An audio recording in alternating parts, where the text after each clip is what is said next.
إن الحمد لله نحمده ونستعينه ونستغفره ونؤمن به ونتوكل عليه ونعوذ بالله من شرور أنفسنا ومن سيئات أعمالنا من يهده الله فلا مضل له ومن يضلله فلا هادي له وأشهد أن لا إله إلا الله وحده لا شريك له وأشهد أن محمدا عبده ورسوله فقد قال الله تبارك وتعالى في القرآن المجيد والفرقان الحميد أعوذ بالله من الشيطان الرجيم بسم الله الرحمن الرحيم يا أيها الذين آمنوا اتقوا الله حق تقاته ولا تموتن إلا وأنتم مسلمون يا أيها الناس اتقوا ربكم الذي خلقكم من نفس واحدة وخلق منها زوجها وبث منهما رجالا كثيرا ونساء واتقوا الله الذي تساءلون به والأرحام إن الله كان عليكم رقيبا يا أيها الذين آمنوا اتقوا الله وقولوا قولا سديدا يصلح لكم أعمالكم ويغفر لكم ذنوبكم ومن يطع الله ورسوله فقد فاز فوزا عظيما أما بعد فإن خير الحديث كتاب الله وخير الهدي هدي محمد صلى الله عليه وسلم وشر الأمور محدثاتها وكل محدثة بدعة وكل بدعة ضلالة وكل ضلالة في النار فقد قال الله تبارك وتعالى في القرآن المجيد أعوذ بالله من الشيطان الرجيم بسم الله الرحمن الرحيم اليوم أكملت لكم دينكم وأتممت عليكم نعمتي ورضيت لكم الإسلام دينا وقال النبي صلى الله عليه وسلم من أحدث في أمرنا هذا ما ليس منه فهو رد أو كما قال عليه الصلاة والسلام معزز و مکرم حاضرین جمعہ اور میری پردہ نشین ماؤں اور بہنوں، تمام قسم کی تعریف و توصیف، بڑائی، بزرگی، کبریائی اس اللہ وحدہ لا شریک کے لیے لائق و سزاوار ہے جس نے ہمیں پیدا کیا اور رب العالمین نے ہمیں پیدا کرنے کے بعد یوں ہی بھٹکتا نہیں چھوڑا بلکہ دین اسلام جیسی عظیم نعمت سے نوازا۔ بعدہ بے شمار درود و سلام نازل ہو تمام انبیاء کرام پر، بالخصوص ہمارے آخری نبی تاجدار مدینہ سرور کونین احمد مجتبی محمد مصطفیٰ صلی اللہ علیہ وسلم پر، جن کے ذریعے سے یہ دین ہم تک پہنچا۔ اللهم صل على محمد وعلى آل محمد كما صليت على إبراهيم وعلى آل إبراهيم إنك حميد مجيد اللهم بارك على محمد وعلى آل محمد كما باركت على إبراهيم وعلى آل إبراهيم إنك حميد مجيد معزز سامعین و سامعات، گزشتہ خطبہ جمعہ میں ہم جشن میلاد کی شرعی حیثیت کو جاننے کی کوشش کر رہے تھے، جس میں ہم نے کافی ساری تمہیدی باتوں کو جانا اور اس کے بعد ہم نے یہ بھی جانا کہ جشن میلاد کی ابتدا کہاں سے ہوئی، اس کی شروعات کہاں سے ہوئی، اس کا موجد کون تھا، کس شخص نے جشن میلاد کو جو ہے ایجاد کیا، اسی طریقے سے وہ کون شخص تھا جس نے جشن میلاد کے جائز ہونے کا فتویٰ دیا تھا، ان کو ہم نے گزشتہ خطبے میں جاننے کی کوشش کی۔ آج کے اس خطبہ جمعہ میں اب مزید اور باتیں جشن میلاد کے تعلق سے جاننے کی کوشش کریں گے۔ سب سے پہلی بات یہ ہے کہ اسلام ایک مکمل دین ہے. یہ اسلام کی خصوصیات میں سے ایک بہت بڑی خاصیت ہے, ایک بہت بڑی خصوصیت ہے کہ اللہ رب العالمین نے اس دین کو مکمل کر دیا. یہ اسلام کے امتیازات میں سے ہے, یہ اسلام کی عظمت میں سے ہے, یہ اسلام کے بلند ہونے کی دلیل ہے کہ اللہ رب العالمین نے اس دین کو مکمل کر دیا, اور اللہ رب العالمین جو ہے اس دین کی حفاظت فرماتا ہے.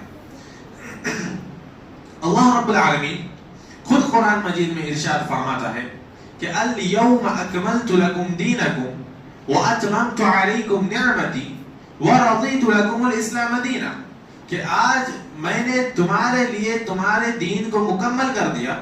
واتممت علیکم نعمتی, تم پر میں نے اپنی نعمتوں کو پورا کر دیا. ورضیت لکم الاسلام دینا, اور تمہارے لیے اسلام کو بطور دین جو ہے اسلام سے میں راضی ہو گیا. یہ اللہ رب العالمین نے بالکل واضح طور پر فرما دیا کہ اللہ رب العالمین نے اسلام کو مکمل کر دیا, اور اللہ رب العالمین نے اسلام کو مکمل کر کے اسلام کو ایک خاصیت ادا کی کہ اللہ رب العالمین نے اس دین کو مکمل کر دیا.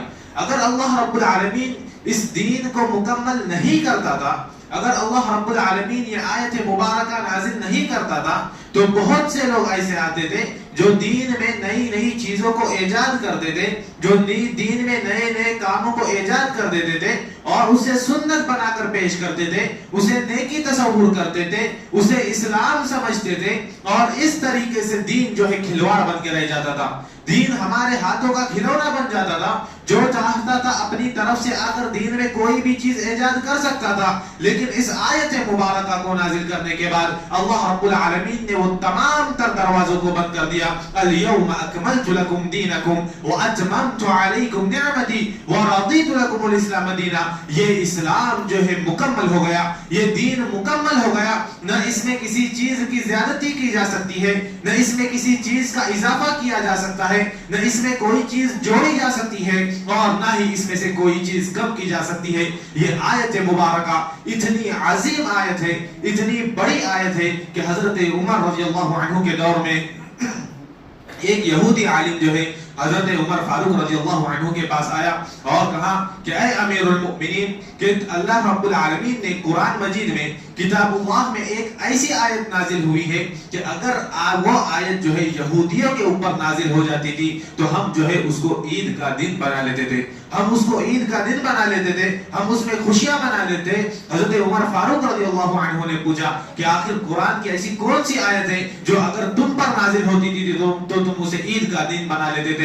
تو اس نے فرمایا کہ اليوم اکملت لکم دینکم, کہ آج میں نے تمہارے لیے تمہارے دین کو مکمل کر دیا. واتممت علیکم نعمتی, تمہارے اوپر اپنی نعمتوں کو پورا کر دیا. ورضیت لکم الاسلام دینا, اور تمہارے لیے اسلام سے بطور دین میں راضی ہو گیا. یہ آیت مبارکہ اتنی عظیم ہے کہ یہودی عالم امیر المؤمنین عمر بن خطاب رضی اللہ عنہ کے پاس آ کر یہ کہتا ہے کہ اگر یہ آیت مبارکہ ہم پر نازل ہوتی ہم اس کو عید کا دن بنا لیتے تھے. تو حضرت عمر رضی اللہ عنہ نے کہا کہ یہ آیت جو ہے عید کے ہی دن نازل ہوئی تھی. جب یہ آیت مبارکہ نازل ہوئی تھی آپ صلی اللہ علیہ وسلم عرفات میں تھے, اور وہ دن جو ہے جمعہ کا دن تھا, اور جمعہ کا دن جو ہے مسلمانوں کا جو ہے ہفتہ واری عید کا دن ہوتا ہے. لہٰذا حضرت عمر رضی اللہ عنہ نے یہ فرمایا کہ یہ آیت جب نازل ہوئی تھی یہ عید کا ہی دن تھا. آپ ذرا سوچیں, ایک یہودی عالم کو اس کی اہمیت کا اندازہ ہے, ایک یہودی عالم کو اس کی عظمت کا اندازہ ہے کہ یہ آیت مبارکہ کتنی اہم ہے, یہ آیت مبارکہ کتنی عظیم ہے, کتنی بڑی آیت ہے کہ اللہ رب العالمین نے اس آیت مبارکہ کو نازل کر کے اس دین کو اللہ رب العالمین نے محفوظ کر دیا. باہر سے آنے والی تمام چیزوں کو, باہر سے پیدا کی جانے والی تمام بدعات کا اللہ رب العالمین نے راستہ بند کر دیا اور ان تمام چیزوں کو ختم کر دیا, صرف اور صرف یہ آیت مبارکہ نازل فرما کے کہ اليوم اکملت لکم دینکم, کہ آج میں نے تمہارے لیے تمہارے دین کو مکمل کر دیا. تو یہ دین اسلام جو ہے یہ مکمل ہو گیا ہے. اب چاہے کوئی جشن میلاد بنا لے, اب چاہے کوئی اور طریقہ ایجاد کر لے, کوئی اور نیک عمل کر لے, ایسا عمل جو نبی صلی اللہ علیہ وسلم کے حکم کے مطابق نہ ہو, ایسا عمل جو نبی صلی اللہ علیہ وسلم کے طریقے کے مطابق نہ ہو, تو وہ عمل جو ہے مردود ہے اور شریعت اسلامیہ میں وہ ناقابل قبول ہے. اسی طریقے سے دوسری چیز کہ اللہ کے نبی صلی اللہ علیہ وسلم نے تمام خیر کا، تمام بھلائیوں کا اللہ رب العالمین نے حکم دے دیا ہے. اللہ کے نبی صلی اللہ علیہ وسلم ارشاد فرماتے ہیں کہ ما ترکت شیئا یقربکم الی اللہ ویبعدکم عن النار الا امرتکم به، کہ میں نے ایسی کوئی چیز نہیں چھوڑی ہے، تمہیں بتانے کے لیے ایسی کوئی چیز نہیں چھوڑی ہے جو تمہیں اللہ رب العالمین کے قریب کر دے اور تم کو جہنم سے جو ہے وہ چیز دور کر دے، آگ سے وہ چیز بچا دے.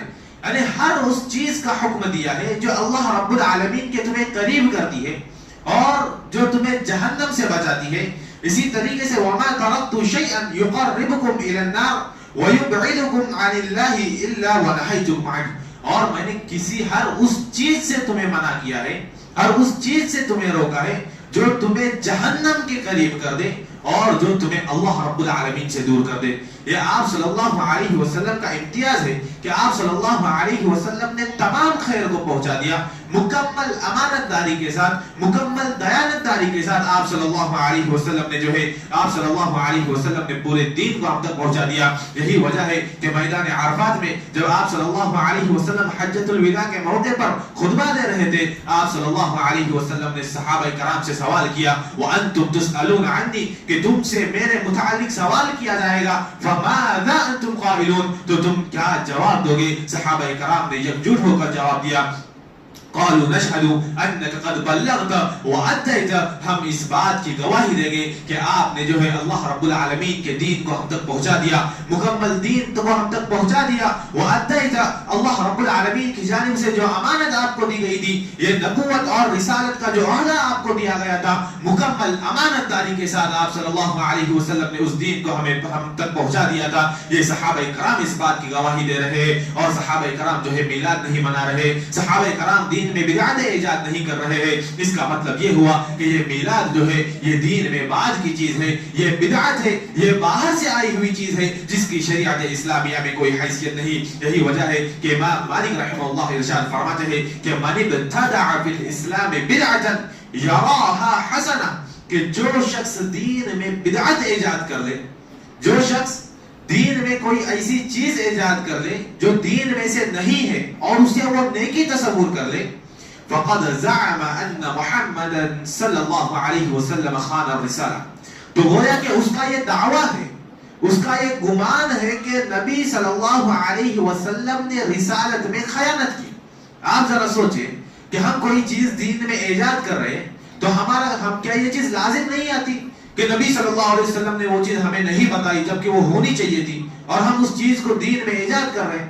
صحابہ کرام ادھر گواہی دے رہے ہیں کہ آپ نے پوری دعوت و تبلیغ کر دی، آپ نے پورے دین کو پہنچا دیا، آپ نے اپنی امانت کو پورا کر دیا، اور ہم دین میں نئی چیز ایجاد کر رہے ہیں اور ہم اسے نیکی سمجھ رہے. اس سے یہ چیز لازم آتی ہے کہ نبی صلی اللہ علیہ وسلم نے جو ہے دین کو جو ہے ہم تک پورا نہیں پہنچایا. تو امام مالک رحمہ اللہ وہی بیان فرماتے ہیں کہ جو شخص دین میں کوئی چیز ایجاد کر دے اور اس کو نیکی تصور کرے، فقد زعم ان محمدا صلی اللہ علیہ وسلم خان الرسالہ، تو گویا کہ اس کا یہ گمان ہے، اس کا یہ دعویٰ ہے کہ محمد صلی اللہ علیہ وسلم نے اپنی رسالت کی جو ذمہ داری اللہ رب العالمین نے عطا کی تھی اس میں خیانت کی. اقرأوا قول تبارک و تعالی، امام مالک رحمہ اللہ بیان فرماتے ہیں کہ اللہ رب العالمین کے اس قول کو پڑھو، اليوم اکملت لکم دینکم، کہ آج میں نے تمہارے لیے تمہارے دین کو مکمل کر دیا، واتممت علیکم نعمتی ورضیت لکم الاسلام دینا. اس کے بعد امام مالک رحمہ اللہ بیان فرماتے ہیں ولا يصلح آخر هذه الامه الا بما صلح به اولها، کہ امام مالک رحمہ اللہ فرماتے ہیں کہ اس امت کے آخری لوگ بھی اسی چیز کے ساتھ درست ہو سکتے ہیں جس کے ساتھ امت کے پہلے لوگ درست تھے. یعنی جو کام صحابہ کرام کرتے تھے، جو کام تابعین اعظام کرتے تھے، جو کام تبع تابعین کرتے تھے، جو کام ہمارے اسلاف کرتے تھے، جو نیکیاں خیر القرون میں تھی، جب تک ہم اس پر قائم رہیں گے تو ہم صحیح راستے پر رہیں گے. اسی طریقے سے اس کے بعد فرماتے ہیں کہ اور جو عمل اس وقت دین نہیں تھا وہ آج بھی دین نہیں ہو سکتا. جس چیز کو صحابہ کرام نے دین سمجھ کر نہیں کیا, جس چیز کو صحابہ کرام نے نیکی سمجھ کر نہیں کیا, وہ چیز آج کے دور میں بلکہ قیامت تک وہ چیز دین نہیں ہو سکتی. آپ ذرا سوچئے کہ محبت رسول کا دم بھرنے والے, عید میلاد کے موقع پر جشن و میلاد نکالنے والے محبت رسول کا دم بھرتے ہیں, کیا صحابہ کرام سے زیادہ ان کے دل میں محبت ہے؟ صحابہ کرام کو یہ چیز بھی گوارا نہیں تھی کہ ہم کے نبی صلی اللہ علیہ وسلم کو کوئی کانٹا چوبے. صحابہ کرام کو یہ چیز گوارا نہیں تھی. اتنی محبت تھی صحابہ کرام سے, اتنی شدید محبت کہ اپنے نفس سے زیادہ وہ نبی صلی اللہ علیہ وسلم سے محبت کرنے والوں میں سے تھے. اور آج کل جو ہے لوگ صحابہ کرام کو گالیاں دیتے ہیں, جشن میلاد نکالتے ہیں, اور جشن میلاد تو اس طریقے سے نکالا جاتا ہے کہ شام کے وقت میں میلاد نکل رہا ہے, عصر کی نماز غائب, مغرب کی نماز غائب. یہ کہاں سے محبت رسول ہے؟ یہ کہاں سے محبت رسول کی دلیل ہے؟ یہ کہاں سے نبی صلی اللہ علیہ وسلم کی ہماری محبت ہے کہ جو چیز ہم پر فرض کر دی گئی ہے, جو چیز ہم پر واجب ہے, دن میں 5 مرتبہ نماز واجب ہے, ہم نماز کو چھوڑ کر, ہم سنت رسول کی دھجیاں اڑا کر ہم جشن میلاد نکال رہے ہیں, محبت رسول کے جلوس نکال رہے ہیں, راستوں کو ہم بند کر رہے ہیں, راستے میں ریلیاں نکال رہے ہیں, جو کہ نبی صلی اللہ علیہ وسلم کا تو طریقہ نہیں تھا. راستے میں کسی کے لیے تکلیف کا باعث بننا, راستے میں لوگوں کو اذیت پہنچانا, سڑکوں کو جام کرنا, یہ نبی صلی اللہ علیہ وسلم کا طریقہ تو نہیں تھا. یہ نبی صلی اللہ علیہ وسلم سے محبت کا تو طریقہ نہیں ہے. بلکہ اگر دیکھا جائے تو جشن میلاد میں طرح طرح کی برائیاں پائی جاتی ہے. کہاں پر بے پردگی ہو رہی ہے, کہاں پر اختلاط مرد و زن ہو رہا ہے, کہاں پہ مرد اور عورت آپس میں مل رہے ہیں, یہاں پر ڈھول تماشے ڈی جے وغیرہ بجائے جا رہے ہیں, اور اس کو سنت رسول کا نام دیا جا رہا ہے, اس کو محبت رسول کا نام دیا جا رہا ہے, جس سے نبی صلی اللہ علیہ وسلم نے صاف طور پر منع کیا ہے, واضح طور پر منع کیا ہے. تو آخر یہ چیز کہاں سے تمہاری محبت کی علامت ہو گئی کہ ہم جو ہے نبی سے محبت کرنے والے ہیں؟ ذرا سوچیں, غور کریں کہ جس چیز کو نہ نبی صلی اللہ علیہ وسلم نے منایا, نہ منانے کا حکم دیا, نہ صحابہ نے منایا, نہ تابعین نے منایا, نہ تبع تابعین نے منایا, خیر القرون میں اس کا تصور ہی نہیں تھا, ائمہ اربعہ نے نہیں منایا, محدثین نے نہیں منایا, مفسرین نے نہیں منایا, اور آج ہم اس کو محبت رسول کی علامت سمجھ کر اللہ علامت سمجھ کر جو ہے ریلیاں وغیرہ نکالتے ہیں, جس سے ہمیں بچنا چاہیے, اور احتراز اس سے ہمیں بچنا چاہیے, اور لوگوں کو اس سے دور رکھنے کی کوشش کرنی چاہیے, خصوصاً اپنے اولاد کو اس سے دور رکھنے کی کوشش کرنی چاہیے. اس لیے کہ اگر ہم نے یہ قدم نہیں اٹھائے تو یہ اولاد اسی کو دین سمجھے گی, یہ بچے اسی کو حقیقی دین سمجھے گے, اسی کو نیکی تصور کریں گے, اور سنت کے نام پر بدعتوں میں پڑے رہیں گے, سنت کے نام پر بدعتوں میں پڑے رہیں گے, اور اصل دین کو چھوڑ دیں گے. اسی طریقے سے آپ ذرا دیکھیں کہ نبی صلی اللہ علیہ وسلم کے طریقے پر عمل کرنا کتنا ضروری ہے. کچھ 3 صحابی جو ہے امہات المؤمنین کے پاس آئے, ازواج مطہرات کے پاس آئے, اور آپ صلی اللہ علیہ وسلم کے اعمال کے متعلق سوال کیا کہ نبی صلی اللہ علیہ وسلم کے اعمال کیسے ہیں, نبی صلی اللہ علیہ وسلم کیا کیا اعمال کرتے ہیں. ازواج مطہرات نے انہیں وہ اعمال بتائے. ان 3 صحابہ کرام نے یہ سوچا کہ نبی صلی اللہ علیہ وسلم تو معصوم عن الخطا ہے, اس کے باوجود وہ اتنے اعمال کرتے ہیں, تو ہمیں کتنے اعمال کرنے چاہیے. چنانچہ ایک شخص نے جو ہے کہا کہ آج کے بعد جو ہے میں جو ہے شادی نہیں کروں گا, مکمل وقت اپنا عبادت میں گزاروں گا. اسی طریقے سے دوسرے شخص نے کہا کہ میں پوری رات جو ہے قیام کروں گا, پوری رات نماز پڑھوں گا, میں کبھی رات میں نہیں سوؤں گا. تیسرے شخص نے کہا کہ میں ہر روز روزہ رکھوں گا, میں کبھی بھی روزہ نہیں چھوڑوں گا. جب یہ بات آپ صلی اللہ علیہ وسلم تک پہنچی, آپ صلی اللہ علیہ وسلم نے انہیں بلایا, اس کے بعد فرمایا انتم الذین قلتم کذا وکذا, کیا آپ لوگوں نے ایسا ایسا کہا ہے کہ میں یہ چیز کروں گا, میں وہ چیز کروں گا. اما واللہ انی لاخشاکم للہ واتقاکم لہ, آپ صلی اللہ علیہ وسلم نے فرمایا کہ میں تم میں سب سے زیادہ اللہ رب العالمین سے ڈرنے والا اور اللہ رب العالمین کا تقوی اختیار کرنے والا ہوں. تم میں سب سے زیادہ اللہ رب العالمین سے ڈرنے والا میں ہوں, سب سے زیادہ اللہ رب العالمین کا تقوی اختیار کرنے والا میں ہوں. لیکنی اصوم و افطر, لیکن اس کے باوجود میں روزہ بھی رکھتا ہوں اور افطار بھی کرتا ہوں, روزہ چھوڑ بھی دیتا ہوں.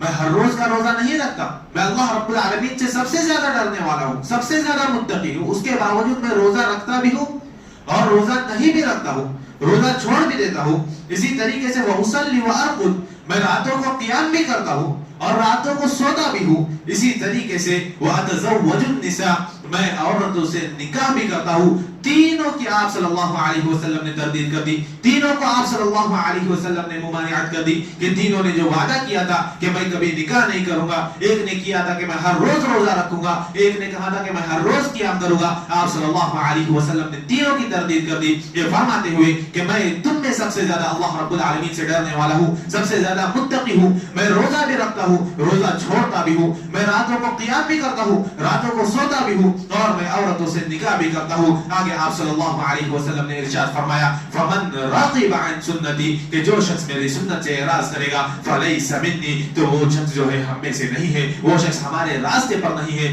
پتہ یہ چلا کہ عمل اگر نیک بھی ہو, چاہے انسان کتنا ہی نیک عمل کیوں نہ تصور کر دے, لیکن جب تک وہ عمل نبی صلی اللہ علیہ وسلم کے طریقے کے مطابق نہیں ہوگا, وہ عمل ہمارے لیے وبال جان بن جائے گا.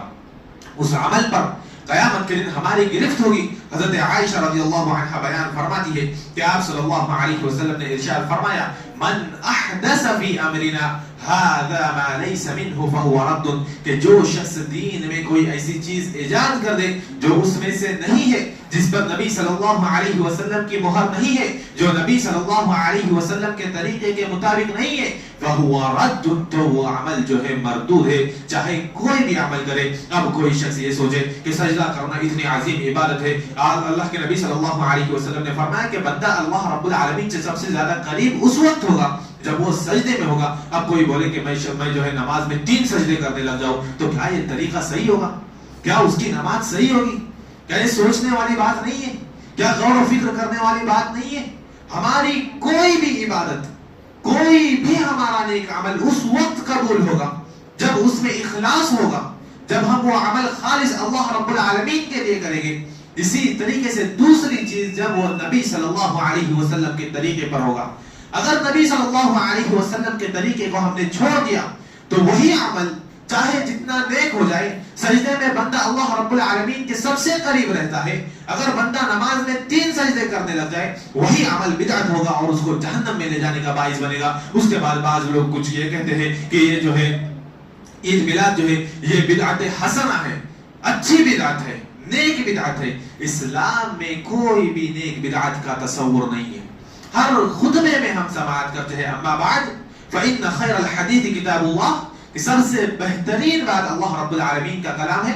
وخیر الحدی حدی محمد صلی اللہ علیہ وسلم, سب سے بہترین طریقہ محمد صلی اللہ علیہ وسلم کا طریقہ ہے. وشر الامور محدثاتها, سب سے برے امور جو ہے وہ دین میں نئی چیز ایجاد کرنا ہے. وکل محدثۃ بدعہ, دین میں ہر نئی چیز ایجاد کی گئی بدعت ہے. وکل بدعت ضلالہ, ہر بدعت گمراہی ہے, چاہے اس کو حسنہ کا نام دو چاہے اس کو سیئہ کا نام دو. وکل محدثۃ بدعہ, ہر بدعت گمراہی ہے. وکل ضلالۃ فی النار, اور ہر گمراہی جہنم میں لے جانے والی ہے. لہذا پتہ یہ چلا کہ دین میں بدعت سیئہ نام سے یا بدعت حسنہ نام سے بدعت کی کوئی قسم نہیں ہے. اگر وہ چیز بدعت ہے تو وہ گمراہی ہے, اور اگر گمراہی ہے تو گمراہی جہنم میں لے جانے والی ہے. اسی طریقے سے ان ایام میں جشن میلاد میں نبی صلی اللہ علیہ وسلم کی تعریف میں پتہ نہیں کتنا غلو کیا جاتا ہے, اتنا نبی صلی اللہ علیہ وسلم کو حد سے آگے بڑھایا جاتا ہے. کئی اشعار پڑھے جاتے ہیں جن کا منبر سے پڑھنا مناسب تک کا نہیں ہے. آپ صلی اللہ علیہ وسلم نے ارشاد فرمایا ایاکم والغلو فی الدین, کہ تم جو ہے دین میں غلو کرنے سے بچو. فانما اهلك من كان قبلكم الغلو فی الدین, اس لیے کہ تم سے پہلے لوگوں کو ہلاک کیا گیا صرف اسی وجہ سے کہ وہ دین میں غلو کرتے تھے. دوسرے مقام پر آپ صلی اللہ علیہ وسلم نے ارشاد فرمایا لا تطرونی کما اطرت النصارى عیسی ابن مریم, کہ تم مجھے اپنے مقام و مرتبے سے اتنا نہ بڑھاؤ کما اطرت النصارى عیسی ابن مریم, جتنا نصرانیوں نے عیسی بن مریم کو اپنے مقام سے بلند کیا. عیسیٰ علیہ السلام اللہ کے بندے ہیں, اللہ کے نبی ہیں. نصارہ نے انہیں اللہ کے بیٹے کے مقام پر پہنچا دیا, اپنے رتبے سے ان کو بلند کر دیا. آپ صلی اللہ علیہ وسلم فرماتے ہیں انما انا عبد, کہ میں اللہ رب العالمین کا بندہ ہوں. فقولوا عبد اللہ ورسولہ, تو تم مجھے اللہ رب العالمین کا بندہ کہو اور اس کا رسول کہو. یہ نبی صلی اللہ علیہ وسلم کا مقام ہے. اس کے آگے جو ہے ہمیں جو ہے نبی صلی اللہ علیہ وسلم کو نہیں پڑھانا چاہیے. بعض لوگ خدا کے درجے تک، الہ کے درجے تک پہنچا لیتے ہیں کہ وہی جو مستوی عرش پر خدا ہو کر اتر پڑا ہے نبی مدینے میں مصطفیٰ بن کر. پتہ نہیں کتنے شرکی اشعار پڑھتے ہیں. اللہ رب العالمین ہماری حفاظت کرے. اللہ رب العالمین ہمیں سمجھنے کی توفیق عطا فرمائے. آمین. اسی طریقے سے آخر میں اللہ رب العالمین سے دعا ہے الہ العالمین تو ہم تمام مسلمانوں کو تمام قسم کی بدعات و خرافات سے دور رہنے اور اس سے بچنے کی توفیق عطا فرما. الہ العالمین تو ہمیں حق کو قبول کرنے کی توفیق عطا فرما. الہ العالمین ہمارے پاس حق آنے کے بعد حق پر ہمیں عمل پیرا ہونے کی توفیق عطا فرما. الہ العالمین جب ہمیں پتہ چلے کہ یہ چیز جو ہے بدعت ہے تو اس بدعت کو ترک کرنے کی تو ہماری مدد فرما اور ہمیں اس بدعت کو ترک کرنے کی تو توفیق عطا فرما. آمین. وآخر دعوانا الحمد لله رب العالمين. بارك الله لنا ولكم في القرآن الكريم ونفعنا وإياكم بالآيات والذكر الحكيم. إنه تعالى جواد كريم ملك بر رؤوف رحيم.